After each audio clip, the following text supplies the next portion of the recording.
And Mia the Fifth, the Wayne maker. No, Wayne. She makes it Wayne. She makes it Wayne. This podcast is not suitable for children or those who are easily disturbed. Spoiler warning for whatever is in the title of this episode. And now for the obligatory socials. Please like, share and subscribe.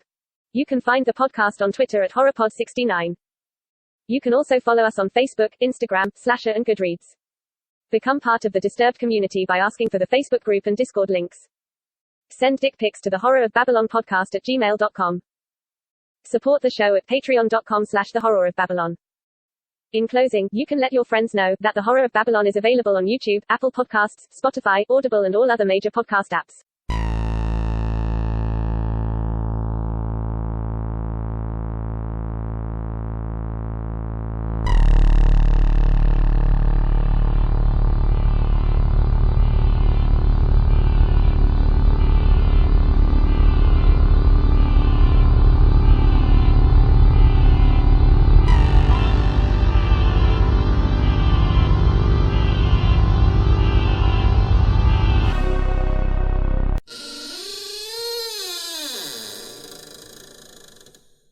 Welcome to a very witchy bonus episode. Oh, that was a devilish pun. Of The Horror of Babylon, where, see, you thought it was going to be a witch joke, but it turned out to be a devil joke. Yeah. Yeah, I have a demonic sense of humor. Dastardly. Where we discuss Season of the Witch. I am Ryan. With me, as always, is Daniel. Say hi, Daniel. I was going to do a Nick Cage impersonation here, but I couldn't get it right. I can't. It's too hard. And it just sounds stupid. I keep doing it, and it comes out like Bill and Ted. Yeah, I can see that. Speaking of people who are excellent to each other, thank you to our patrons, Abigail the First, Breaker of Chains, Mother of Dragons, and Logan, the Full Metal Patron, and Ben, the Fourth Patron of Hope, and Mia the Fifth, the Rainmaker. She makes it rain, yo. Oh, she makes it rain. And thank you to our sponsor for Horsemen Comics and Gaming, which you can visit at the Morgantown Mall at Morgantown, West Virginia, or the Mall at Robinson in Pittsburgh, Pennsylvania. You can shop online at shop.forhorsemancomics.com, and if you make it into the store, say hello to Ronald III, Grampus of Christmas, who is now getting into the swindling business, but don't call him a swindler because he finds it to be a very triggering word. So just make sure you watch what you say around him, but he is definitely a swindler. I saw him in the stocks the other day, hit him in the face with a tomato. It was very satisfying. I promise not to hang and drown him at the same time. Yeah, don't do that. Trigger warning, there are some gross things in this movie, and the bubonic plague pus-filled sacks are sometimes they're a little much to just look at. They are pretty gross. Yeah. Other than that, I don't think there's anything really too bad. I think my favorite was the bloated bodies, the first ones we see. Yeah. I suppose if you have like a dog attack thing, there is a person who gets ripped apart by wolves. Yeah. In this movie, but yeah, other than that, it's pretty okay. So our history with Season of the Witch. I had seen the trailer before. This would probably be back when we were in college. People used to make like fake trailers or fan trailers for movies that didn't exist. Mm-hmm. And somebody made one for The Call of Cthulhu, and they used scenes from this movie in it. What scenes did they use? I can't remember. I remember, I think Nicolas Cage with the torch. Okay. It's still in my favorites somewhere, so I'll bring it up sometime, but... Okay. It's weird, because now I want a Call of Cthulhu movie starring Nicolas Cage. You could get it someday. Yeah. He's done everything else. Yeah. I saw this on release in theaters. I thought I saw it with you without... You hadn't seen it before. I thought I saw it with Hef, but he said that we didn't see it together. I think maybe I saw it with our friend Chad, but... I can't be positive. I saw it with somebody. Could it have been Ash? Yeah. I liked it. I thought it was good. I haven't watched it since. It's definitely not like something I'm going to put on every other day, but it's fun. The vampire's a pure myth, superstition. I may be able to bring you proof. that the superstition of yesterday can become the scientific reality of today. Jumping into background, this movie was released January 4th, 2011. It was directed by Dominic Sena, who you may know from Swordfish or Gone in 60 Seconds. Swordfish was one of the if not the first, it was one of the first movies I ever saw a topless woman in. I have a really big soft spot for Swordfish because it gave me one of my very first hard spots. Thank you, Halle Berry. Yeah. What is my taste in women and why is it her? Yeah, she's a very, very attractive woman. This was actually Dominic Sena's last movie as a director. They are not dead. They are still alive. They just retired after. It's like I did Nick Cage. Like there's nothing else. I'm going to retire. So he got Nick Cage at his peak. Yeah. The movie was written by Bragi F. Shute, who also wrote another movie we have reviewed, The Last Voyage of the Demeter, and also the movie Escape Room. I've been meaning to watch Escape Room. I can definitely see similarities between this movie and The Last Voyage of the Demeter. Yeah. I think if Last Voyage of the Demeter had Nicolas Cage in it, we might have liked it a lot more. Oh, yeah. Oh, yeah. Because, I mean, that's like I think the ultimate thing about this movie is that because it's Nick Cage and to a lesser extent Ron Perlman, you're not taking it super seriously. And if it would have been somebody who just tried to play it super serious, it would have sucked. Make Nick Cage the doctor and Ron Perlman the sea captain. Sure. Yeah, I'd watch that movie all day. Yeah. This movie had actually been in development since 2000. What? That is when Bragi Shute had written the screenplay. Well, actually, that's when MGM bought the screenplay from him in the year 2000. So it took a long time for it to actually go into production. Okay. And the crew had a hell of a vacation because they did principal photography in Austria, Hungary, and Croatia. I have a conspiracy theory that some movies are just made so people can take vacations. And I would do that in a heartbeat. Yeah, I mean, if I was in the same position, I'd do it.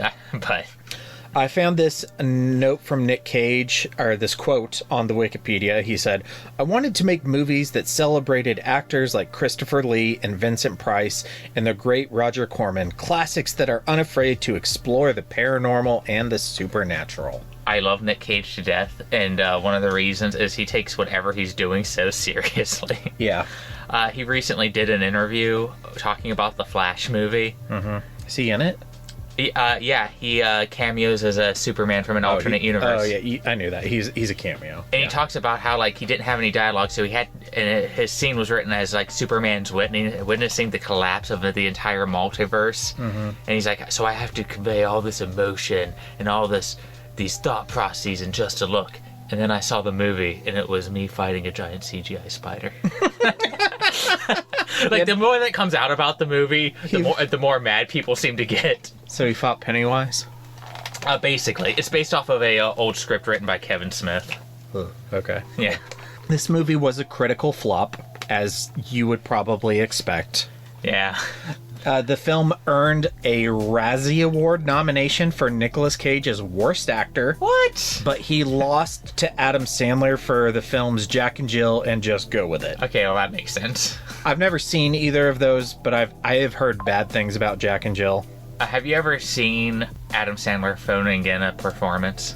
Yeah, I mean, I've seen 40. Oh, not 40. I've seen so many. Yeah, I've seen movies that he just doesn't. If there's a word for, like, beyond phoning it in, that's how I would describe Jack and Jill.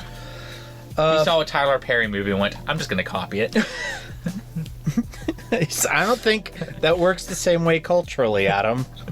I just mean he's going to be in a dress. Okay. Yeah. This movie had a budget of $40 million and took a box office of 91.6, so more than double. Yeah. So financial success, critical flop, and, just kind of a fun movie.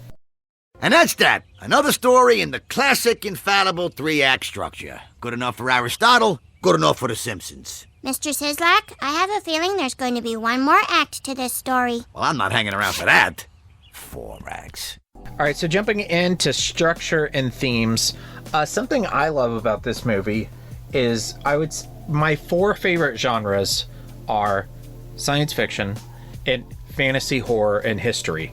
And this movie combines fantasy, horror, and history in like a very even way. A lot of times when like genres mesh, it's like, oh, this is like a fantasy movie with horror elements, or this is like a historical fiction movie with fantasy elements, but this really kind of evenly goes across all 3 of those genres. It was very even keeled. Yeah. Yeah. And I love like historical fiction that like melds with like supernatural stuff. Yeah, I definitely think like historical fiction and fantasy tend to go very well together. Yeah. And they just kind of spliced in them horror elements pretty well. So Yeah, we got some monsters. Yeah. Got some monsters. I was thinking that I kind of had a conflicting thing. Like, I don't have a lot of complaints with this movie. Obviously, this isn't like, you know, this isn't Gangs of New York. This isn't like the peak of filmmaking. But I really don't have a lot of complaints with it. The one thing that was kind of running through my mind as I was watching it was like, what would this movie look like if it was R? What would this movie look like if it was R? And half of me was like, oh, they should have did an R rating and they could have gone even further. And then the other half of me was like, but this movie is like so good for that like 10 to 13-year-old range. It's really accessible for like, I wouldn't say like a family movie, but like if you had an older kid and they wanted to watch something, it's like, yeah, once the kindergartners go to bed, watch this with the older kids. Or yeah, I think it'd be a really good sleepover movie for like later elementary school or early middle school age kids. Yeah. So I could see myself like really liking this as like a like maybe not quite a teenager or like an like early a teenager, 6th, 7th grader. Yeah. So half of me is like, yeah, we'll just leave it alone. But then I also like, I really think this could be even more entertaining if it was R. I think if they went with the R rating, we could have gotten some like Evil Dead or Reanimator type gore, and I think that might have helped it just a little bit. Maybe not at the box office, but no, it's a very gross movie, but it's not a very gory movie. Yeah, because then they could have added gory gross on top of pus gross. Yeah. Okay, cool. So you had never seen this before. Just before we get to those questions, what were just kind of your general expectations? You knew Nicolas Cage, Ron Perlman, and knights. That's like what you knew. And I knew they were, from watching the trailer, that they were going to take like a witch to be executed or something. I didn't know it was maybe because I couldn't remember the trailer perfectly well. I didn't know it was like historical fiction. So I kind of imagined sort of it's just a fantasy world and these dudes go around like taking witches' places to be executed or something. Yeah, and they are German knights who what's the word when you run away from the army? Deserting. They were deserters from the Crusades, and they're on their way back home, and this takes place in Austria in the Middle Ages. Yeah. I'm sorry, go ahead. So I didn't know much of what to expect. I did expect it to be gorier, just kind of based on the premise. Not that I was, particularly upset. No. I was expecting some like Nick Cage overacting. Got a little bit of that. Yeah. I got Ron Perlman being Ron Perlman, so that was cool. It succeeds in being effective without like a ton of blood splattering. Yeah. Which is cool. As I was watching this movie, I remembered like almost none of it. But as I was watching it, I built these like typical like Hollywood expectations, and then it tended to like flip them, because it was like, okay, that priest, he is the bad guy, and the witch, she's good. Yeah. Okay, so yeah, I did have like that. Like I was expecting that to be like maybe not eye roll, but like the stereotype twist. Yeah, because like they were playing up the priest to have like molested her or something, and the knight who dies like halfway through, he was just like so good. It's like, oh, he's probably also secretly a bad guy. And then the altar boy shows up, and it shows him like looking at the girl fondly, and I'm like, I bet he's like in love with her and he's pretending to join this so he can try and free her. Yeah, they're just executing innocent women because that's what they did in the. I get it. I get it, Hollywood. But all of that was 100% wrong. Yeah. So I do want to give the movie credit for that. Mm-hmm. I always said it would be really neat if someone did like a story of the Salem witch trials where it turned out they were all actually evil witches. Because who's done that? Yeah, that's true. The Simpsons did that. Okay, well. There's a Treehouse of Horror about the Salem witch trials, and they try to execute Marge. And they throw her off the cliff, and they're like, this is your fair trial. If you're not a witch, you'll have a good Christian death. Otherwise, you can just fly yourself to safety. And we'll execute you. They throw it, and Chief Wiggum says, and then we expect you to fly back here so we can kill you. And they throw her off the cliff, and Homer's like, no! And then all of a sudden, you hear this like, and then she goes flying back up on a broom. Turns out you guys were right, I am a witch. Okay, well, the Simpsons have done everything. Yeah. But I have always said that I thought that would be neat. Might not be historically sensitive, but I also don't care. Yeah, I mean, it's a movie. Yeah. It's okay. They're coming to get you, Barbara. Move on to characters, and we can talk more about, like, each of those characters and how our expectations were kind of flipped in characters. But let's start with, of course, Nicolas Cage as Sir Bayman. What did you think? I liked him. It's really hard for me to not like Nick Cage in something. Yeah, I was sitting down and I was like, in my head, I was like, oh, Nick Cage is kind of take it or leave him for me. And then I was sitting and thinking, like, but what movie did I not like him Nick Cage in? There are many Nick Cage movies I don't like, but I usually like him in them. Yeah, it's not like Nick Cage is the problem in his movies. Yeah, and I think like the biggest example I can think of that is the second Ghost Rider movie, which is so bad, but he has a couple like really good scenes. I just like that they basically let Nick Cage do whatever he wanted in those movies. Yeah. I feel like the movie would have been even better if they just followed him around. Mm-hmm. It was about what I expected as a character, though. Yeah. I'm like, he's gonna do something that'll make him like disenfranchised with the church, and it'll be his redemption arc, and that's what the movie is. I serve the church no more. Yeah. So, and Ron Perlman will be his like sort of more of like a hard ass friend. Yeah, and talking about Ron Perlman, he plays the same kind of like character that he played in Alien Resurrection and Blade 2. Yeah. Yeah, it's that he played the Ron Perlman character. Battle-wearied, sarcastic older guy who you just know will murder you. He will straight up murder you. Yeah. And I think Ron Perlman probably has the best death scene. The priest, I like the priest death scene too. Yeah, I mean those were probably the best too. But I mean, like the demon like wraps him up in his wings, and then like has like a circle of fire within his wings and just melts him. It's really cool. And then Claire Foy plays the character who is called the girl. You don't find out her name till the last scene, and I actually don't even remember. I also don't remember. But that's how she's credited in the movie, as the girl. The girl. And that's kind of a misdirect too, because you're led to believe that she's a witch, or she's at least being accused of being a witch, and it turns out she was never a witch, that she was actually an innocent girl who was possessed by a demon. Yeah. And then boom, it's an Exorcist movie. What did you think of that? I liked it. I can't say that I like saw it coming, and at first I just thought they were just gonna go like full no, she's just been an evil witch the whole time. Yeah, which I also would have been fine with. I would have been like, that's kind of ballsy, because that's like the exact opposite of, again, because these movies are almost always like the church is actually the bad guy the whole time, and they're executing innocent women. Yeah, which is things that happen, but I'm like, I get tired of the trope. Yeah, I was like, but even this is still kind of, at least like comparatively speaking to like the stereotype we could have gotten, kind of the ballsy choice. Yeah. So I was like, man, you know what? Good on them. I thought it was great.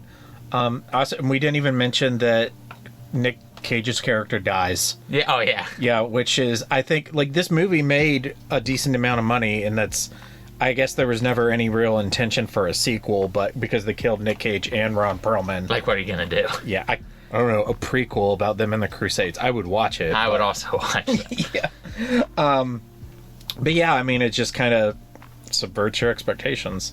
And another character who does that a lot, Stephen Campbell Moore plays de Balzac, who is the priest, who you just like, oh, this guy's so slimy. He did something to this girl. He's lying. It's like, nope. He was just doing his duty. He was just being a priest the whole time. And he dies trying to save her. Poor Balzac. Poor Balzac. Why didn't Ron Perlman call him that? I don't know, because I guess wasn't hearing his name completely when I was watching this, but when I hear you just saying it now... De Balzac. Yeah, I'm like, oh, the Balzac. The Balzac. But in terms of, like, actual acting, like a real performance, I thought he was one of the better ones. Yeah, like, in terms of not overacting. Not Nick Cage overacting, yeah. Yeah. Ron Perlman does that a little bit too, not in like the same like... He's a different kind of overactor. Yeah, it's not in the like dramatic like calculon kind of way. Like, dramatic pause! He's more of an action movie overactor. Mm-hmm. Schwarzenegger probably isn't the right comparison, but that seems... Something in that ballpark. Like in that genre of movies. Stallone. Like, if you've seen The Expendables... Mm-mm. Okay, well, there's a lot of action stars in that from various movies. I think he would have fit right in that. Yeah, that'd be cool. And then we also have Ulrich Thompson, who plays Eckhart, who's the good knight. We should just kill her, man. I mean, not wrong. Yeah. I also just thought, like, this guy was just, like, so nice and so friendly. And then I just expected him to turn out to be a villain, and he's trying to save the girl, and he gets murdered halfway through, and it's just like, well, shit. Yeah. I guess I was wrong about that dude. And then Robert Sheehan as Kay, the altar boy turned knight, and I was sitting there like, you're not a knight. This is... and one knight cannot knight another knight. That's not how this works. That's bullshit. And he looks at Ron Perlman and goes, I know I didn't earn this. I'm like, you're damn right you didn't earn this. But he gets to live, and he gets to go off in the sunset with a cute girl. So you were a demon, huh? That's pretty cool. Like, what sort of conversations do they have on their way out? Well, that's actually the last line of the movie is tell me about them. Yeah. So he tells her all about them. Well, you killed my only friends. Sort of. I mean, not really. But and she's like, they didn't like you. You kept going on about one of the priests molesting you, and I'm not. And as an altar boy, I'm not okay with that. Yeah. That's cultural appropriation. Okay. Poor Catholics. They'll get over it. Yeah.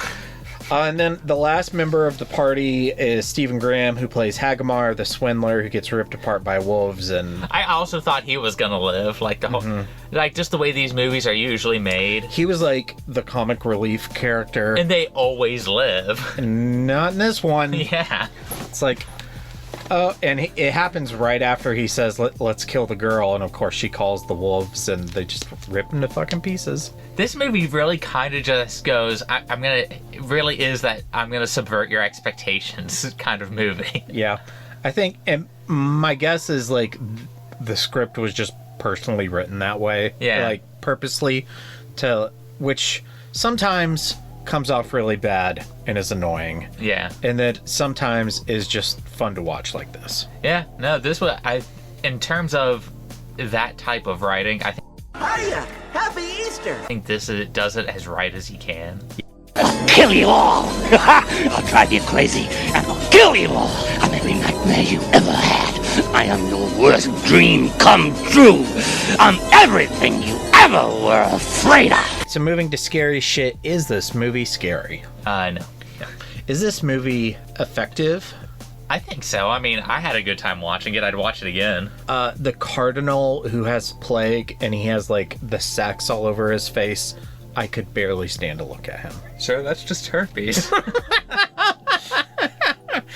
We could do a fan dub of this movie. We'll do a season of The Witch, the Abridged.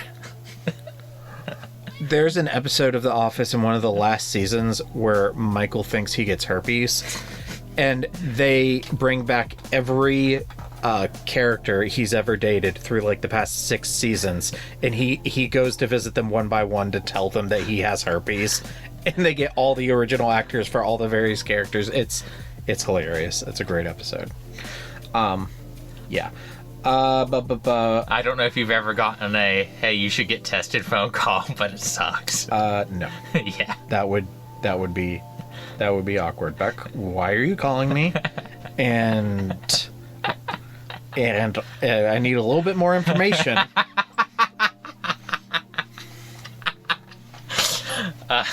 It does suck. Yeah. So what did you think of the special effects, the music, the tone of the movie? I thought the movie looked really good when it wasn't using any CGI. And the CGI wasn't the worst I've ever seen, but it was definitely of that, like... I think it just clashed with all the, like, really decent-looking practical effects. Yeah, they even tried to, they tried to have it be dark to make it look better, but it was still just not great. Because, like, the costuming for the night was so good. Was pretty good. Yeah. And the way the movie just kind of generally felt dirty and grimy, and it came off really well. But then when you got that, like, little bit of CGI, it just distracted me a little bit. But everything else around it, I thought looked great. I thought the plague shit looked great. I thought the herpes looked great. I love the sets. The sets looked really good. Like, I mean, you got to go on vacation to make your movie. Yeah, it was beautiful. It looked good. I understand why Lord of the Rings does what it does. Oh yeah, let's go to New Zealand, baby. Oh, they stopped the Rings of Power. They changed it from New Zealand to being filmed in the UK, and I'm like, why?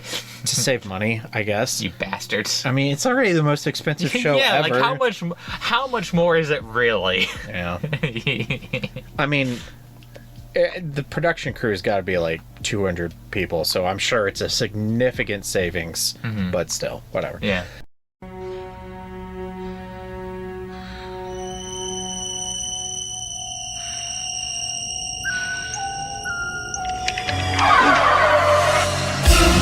Kiss me, fat boy. Kiss me, fat boy. Do you think Bayman and Felsen, those long, lonely crusade nights out in the desert by themselves, fighting for God, do you think they ever found comfort in each other? They're Catholic, so yes. Half of my family's Catholic, so I'm allowed to make these jokes. Yeah, half of my family is also Catholic. Okay, so combined, we get to make all the jokes. Our powers combined, we can offend as many Catholics as we want. Yeah. Like Jerry Seinfeld, I'm Jewish, it's okay. Gosh, George.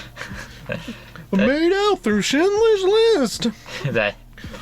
She put her tongue in my mouth. That's Ben's favorite TV show. It's a good one. I like it. I'm still supposed to watch every episode so I can find all the Superman Easter eggs. Oh yeah, he's a huge Superman fan. They should put him in a Superman movie. They keep putting Nick Cage in them because he's such a Superman fan. Named his son Kal-El. Yeah, I'm kind of shocked because that's like one of his shticks in the show, that he talks about Superman and too much. I just want to... I didn't even know that until Ben told me. So I'm like, now I have to watch the show. Yeah, the last one I watched, he said he didn't want to go out for a drink, and Elaine's like, you got to grow up. Your whole life is eating cereal and talking about Superman. Oh my God, am I Jerry Seinfeld? Yeah, actually, because I also watched another one recently where it got out that he was gay, and he's like, well, I'm single and slim and in shape, and people just think I'm gay. Oh my God, I'm Jerry. Does that make you Kramer? No. Okay. Unfortunately, I would probably be George, which okay. I'd hate. George is my least favorite character by a lot. I was gonna say, I don't want you to say the N-word. No, I'm not Kramer. Yeah, it looks like he's never... They should remake Seinfeld, but cast Kramer as black. Not Mad TV. The other one did a skit like that. Oh, that's so good. I'll put it on between episodes. Yeah, he's never had a cameo in a Superman movie. Like, they even let Nick Cage voice Superman in Teen Titans Go. You telling me that they couldn't, like, put Jerry Seinfeld in the background of Teen Titans freaking Go? Yeah, that's weird. It's weird, okay. Anyway. All right, back to our thing. The power of Christ compels you! The power of Christ compels you! The power of Christ compels you. So, well, you had already mentioned this. As I was watching it, I was like, I really expect this movie to be, like, super critical of the Catholic Church. And it is a little bit. Yeah. But... just not as much as you'd think. No, and it all is kind of represented in, like, the priest. Yeah. And you just expect him to be such a sleazy shithead, and it turns out he's not. And I don't know if I'd call this a pro-Catholic movie, but it doesn't come off as, like, as anti-Catholic as you would expect it to. No, and it is even... I think, like, the most anti-Catholic part is the very beginning, just kind of pointing out the shit that went down in the Crusades. Like, this king dude. Yeah. Yeah. So I'm like, all right, that's not too bad. Yeah. All right. Oh my God, are you Stephen King? No, I'm Dean Koontz. Oh.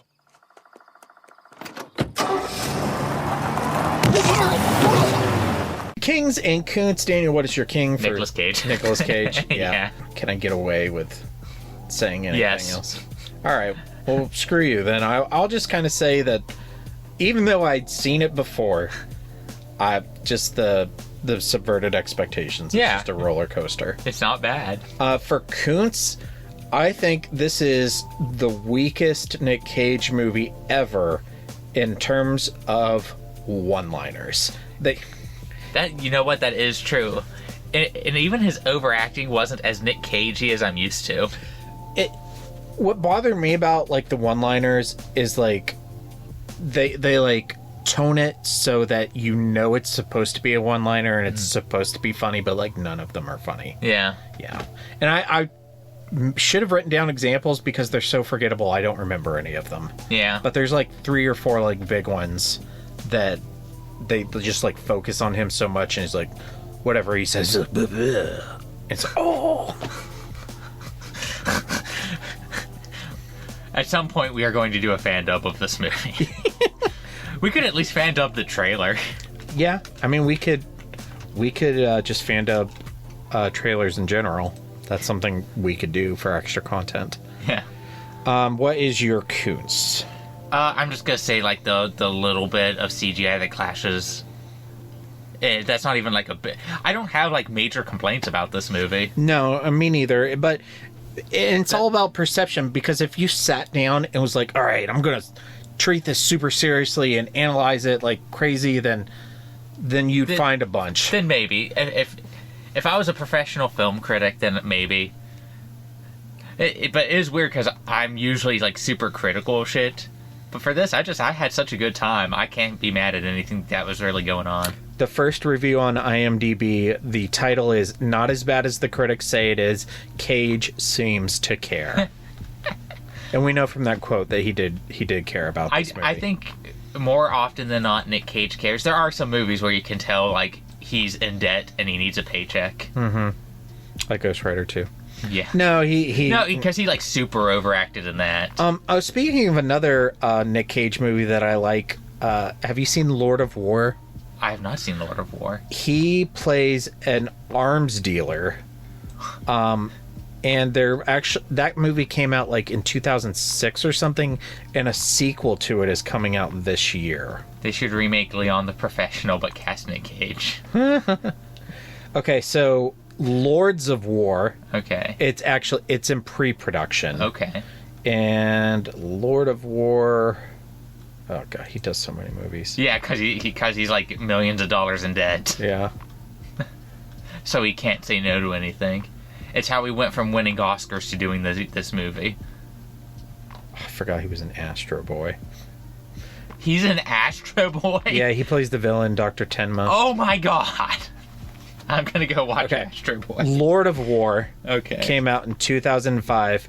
He plays an arms dealer. I haven't seen it since high school, but I remember liking it a lot. And a sequel is in pre-production like 20 years later. So he plays in this one like super serious artsy movie too, where he plays himself and his twin. Yeah, I can't remember what it's called, but it's like so serious that it's weird. Just because it's Nick Cage. And I forgot Ethan Hawke and Jared Leto are also in this movie. Huh. And Ian Holm. Okay, cool. What is that? I know the movie you're talking about, but I can't think of what it's called. I watched it in college for a film class.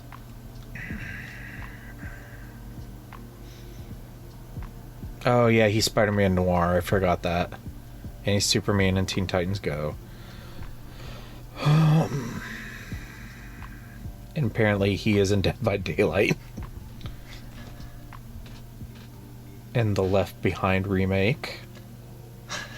That's an example of where he didn't care. The Croods. I like The Croods. The Croods is fun. Sorcerer's Apprentice. And, of course, Kick-Ass. One of his best movies, I think. Use the light! Cat. Werewolf Women of the SS. Why haven't we watched that? For some of our bonus content, we might want to start doing Werewolf Wednesdays. Yeah. Well, this is 2 minutes long. That's a watch along. It's a fake trailer. We'll do that for a pre-show. Okay, yeah. Okay. They should make that a real movie. Weatherman, Wicker Man. Oh, there it is. Adaptation. Because he's a writer in it, and he's writing the adaptation to a book. I think I saw this. It's hard to say. Okay, cool. Meryl Streep's in it, too. Nick Cage, fun. Yeah, sorry. Okay, ranking. I ranked mine ahead of time. It's kind of towards the middle of my list, but I kind of want to bump it up a couple spots. I'll let you go ahead and rank it first, though. Probably going to be higher than I expected it to be. I didn't expect it to be low, but... Yeah. Okay, here's your... Is it better or worse than Renfield? And then go up or down from there. I think it's right in this Renfield range. Mm-hmm. I think I'm going to put it right below Renfield. Okay. Because I think the entertainment to Renfield is so good that I'd watch it before I'd watch Season of the Witch, but I'd also watch Season of the Witch again pretty easily. Yeah, no, I like Renfield a little more. So that's your new number 38, below Renfield and above It 2017. I had it at 37, above The Boogeyman and below Battle Royale 2. I kind of want to bump it up a little more, so I think I'm going to do that. Okay, I'm going to bump it up to number 37, below Alien Covenant and above the original Firestarter. So I just wanted to throw it up a few more spaces because I think it is fun. It's just pure, and it's just kind of pure enjoyment. Hello, Mr. Stein. Hello, Mr. Black. Who's that? He's the new drama teacher. Zombie Day, just want to shout out a really great Christopher Lee cameo. He is an actor who's known for doing good cameos, and this is obviously like one of the last ones he did. Mm-hmm. So I just wanted to shout that out. All right, homework. You get to join Bayman and Felson's heroic party. What is your origin story, and what skills do you bring to the table? Daniel. Okay, I am the winch master. And I come with my entire crew of hoes. Okay. But the twist is I'm actually a virgin. Oh. So I've subverted your expectations. Yeah. I've just been paying them to follow me around, but women actually make me super nervous. So I am the bard, and they meet up with me in a tavern on their journey. Okay. But I actually can't play music. I just before I start playing, I get everybody drunk. So that they think you're super good. So they think I'm super good, exactly. I like that we both went with the subvert your expectations round. Because you have to. You have to. All right, for further reading, I really think this reminded me a lot of the Brothers Grimm movie with Heath Ledger and Was it Matt Damon or Mark Wahlberg? Matt Damon. Matt Damon. Is it? I don't know. I hear Matt Damon's voice and I have to do that. Matt Damon. I really would like to know if he saw that movie and then had a reaction to it. Okay, it is Matt Damon. So it reminds me a lot of that.